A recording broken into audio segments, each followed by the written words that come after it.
Boys and girls, hi, it's Miss Gemma. How are you going today?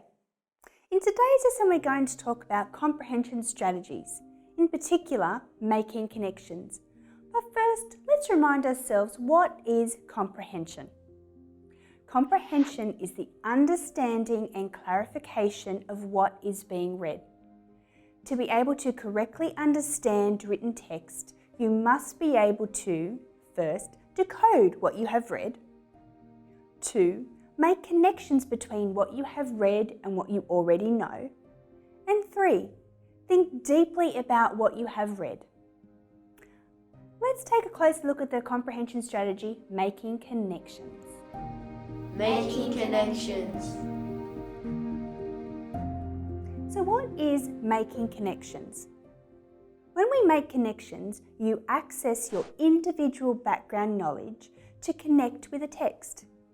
These connections can be to a text to self, text to text, or text to the world level, meaning we can connect to a text on different levels depending on our own life experiences and knowledge. Today we're going to talk about Into the Forest by Anthony Browne. One night, I was woken up by a terrible sound. The next morning was quiet. Dad wasn't there. I asked Mum when he was coming back, but she didn't seem to know.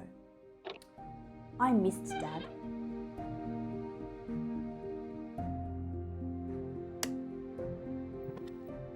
The next day, Mum asked me to take a cake to Grandma, who was poorly. I love Grandma. She always tells me such fantastic stories. There are 2 ways to get to Grandma's house. The long way around, which takes ages, or the short way, through the forest. Don't go into the forest, said Mum. Go the long way around. Okay, we're going to stop there. And what I'm going to ask you is, I want you to think about your grandparents. Okay, and I want you to think about some stories that they may have told you about. So you know how when your grandparents, they sit you down when I was a young fellow or I was a young boy, and they tell you a story. What type of stories have you heard? My grandfather once worked on a farm. Yeah? What type of farm was it? Vegetable farm. Okay, all vegetables or a particular type of vegetable? Olives. Oh, okay, so the olive trees, big long rows of olive trees.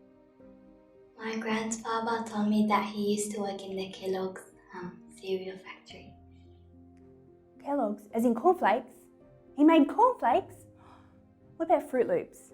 Did he make Fruit Loops too? But he worked at the Kellogg's factory. Ah. When they were telling you the stories, did they try and tell you something that you could learn from?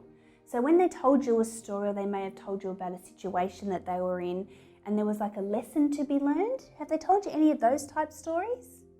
My great-grandfather told me when I was in Lebanon that when he was young, he used to pick olives from the tree, and while I was sitting down and he was making me tea, and I think he was trying to tell me that young kids like you shouldn't waste your life by like sitting down. You guys should go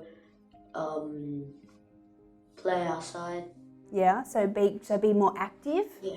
Not to sit around and watch TV or play games all the time? Well, I think that's some good advice though. Do you? Yeah. Are you very active, or do you sit at home on the computer or on the watching the TV? Depends.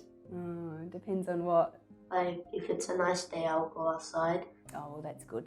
I'm glad you said that. Making connections. It's great to hear that you are learning from your grandparents and enjoy sharing stories.